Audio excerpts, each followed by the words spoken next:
All right, so let us know what you're, oh, sorry, you're tuning. After you tune, let us know what you're playing.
there's a lot of like repeated motives, especially in the strings. Well, did I say it was good already? It was really good. I really enjoyed it. I think that when you have always emphasize the changing note. Because every once in a while I was hearing bump, bump, bump, bump, bump, bump, bump, bump, but I was hearing bump, bump, bump more than I was hearing the changing notes. Does that make sense? So I would just do a little bit of that. In the soft sections, the bow stroke could be a little bit more matchy between you. I'm sorry I don't have very much of a piano, because I don't know anything about piano.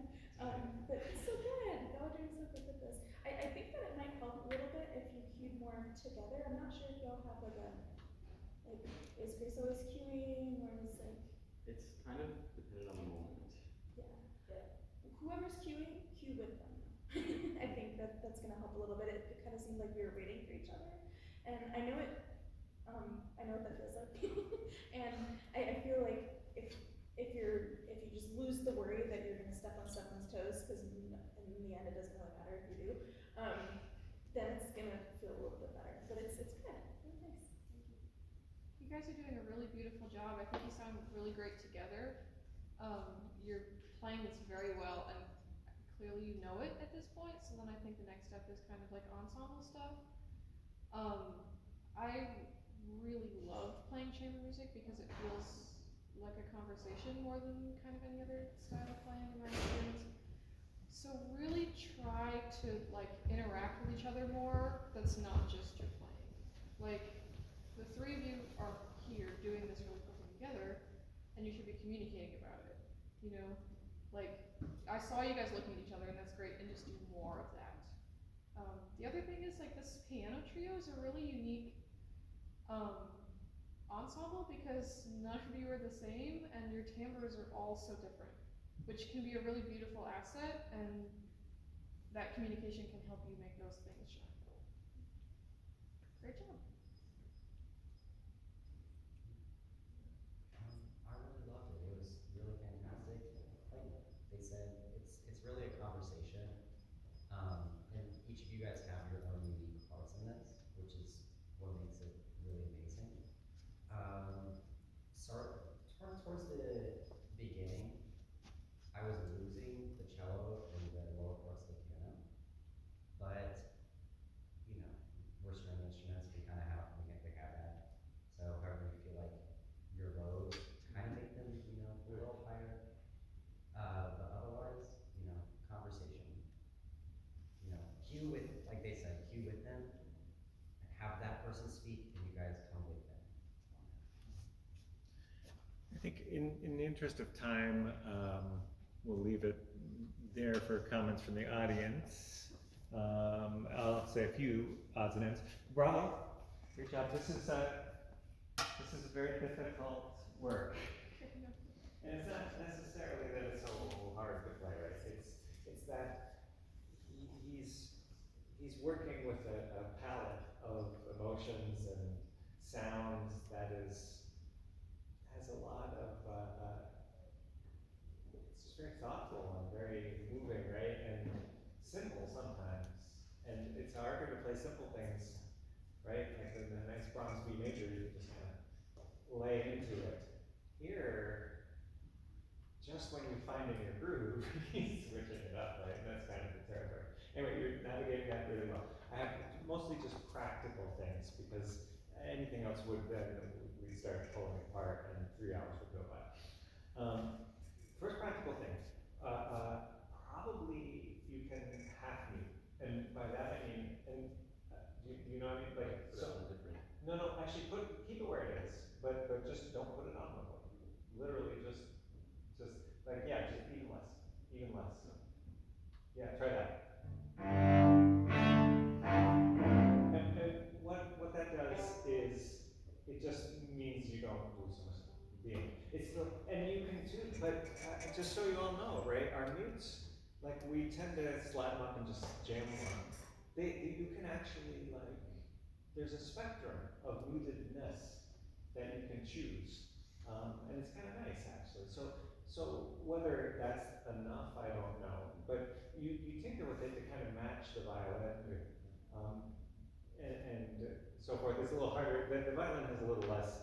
Theirs are a little more binary. It's like, but you can try the same. Like just have it loose, and you think, oh, it's going to rattle. Well, if it rattles, then put it better. But you know, I agree. The chamber music stuff. You know, that's with a piece like this, which has so much, so like many things that are quiet, and there's a lot of silence, and there's a lot of stillness, and that makes it even more important that you don't get caught in a kind of physical stillness, right? Because it kind of seduces you into like, I don't want to move and break what's happening. And that actually is, then we get to some sophisticated stuff, like how do I move in ways that are, you know, I need to show the pianist where this starts, right? And I've got to figure out how to do it in a way that's not, you know, that, right? So think about how do I cue slowly, but definitively? And the way that you learn how to do this, by the way, for all of you, watch your conductors. When they're gonna like, right, start something that is not, you know, beginning of Chekhov before or something, right, if they're gonna start something slow and calm, right, it's that. And so you've got to figure out, okay, what's the equivalent? Now I'm gonna figure out what my head does or what my forearm does, but you know, deliver the exact same kind of and it's still just as clear, right? So think like move more, but move like figure out how do we move within the kind of boundaries of the piece. Always, since it is a cello class, but this involves piano a lot. The essential dynamic of a piano trio is that y'all are fine and there's not enough cello. I mean, that's it. I mean, no, that's not the essential dynamic, but it's amazing how often it comes down to that. And most of it, Bernard Greenhouse, who was cellist in Mozart trio, and also kind of ran it from behind the scenes. I mean, he was the strongest personality in it. And especially when we had a little later, but he just, I watched him coach piano trios. He would just be so mean to the pianist. He'd just be like, too much, play stop. And amazingly, it would often work. Because it's not, so that's not in the case for this piece, well, not in this book anyway. So I won't do that. But what I would say is, what you want to do is really think, like, how do I make a tone that has enough body to it, so that even when I'm soft, it's not lost in the hall, right? And it is sort of our general projection skills, like a little closer to the bridge, really make sure that you're using your vibrato a little bit more to project. Yeah, that's something we can talk about more, but basically it boils down to just really making sure that you're moving the sound with your vibrato. That's not a kind of passive, I happen to be vibrating, but that you're like taking that sound and making it active, because our ears are kind of like the T-Rex in Jurassic Park, right? If something's moving, we tune it in.